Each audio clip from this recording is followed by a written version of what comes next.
اللہ رب العالمین ہر وقت اپنے بندوں کے ساتھ ہے۔ اللہ کا ساتھ، اللہ کی معیت قرآن کریم کی روشنی میں دو طرح کی ہوتی ہے، ایک ہے معیت عامہ، ایک ہے معیت خاصہ۔ معیت عامہ یہ ہے کہ اللہ رب العالمین اپنے علم، قدرت اور اپنے احاطے سے اپنی ہر مخلوق کے ساتھ ہے، چاہے وہ مومن ہے یا کافر ہے۔ ارشاد باری تعالیٰ ہے وَهُوَ مَعَكُمْ أَيْنَمَا كُنْتُمْ، وہ تمہارے ساتھ ہے تم جہاں کہیں بھی ہو۔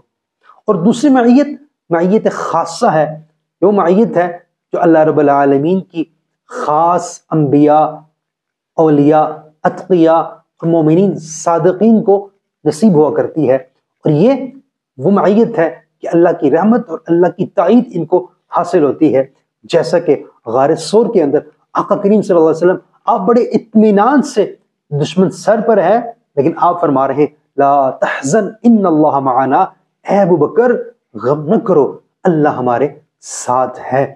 تو معیت عامہ جو ہوتی ہے وہ بندے کو ڈراتی ہے کہ اللہ دیکھ رہا ہے، اللہ کی ہم قابو میں ہیں، بندے کو غفلت سے جھنجھوڑتی ہے، گناہ سے باز رکھتی ہے۔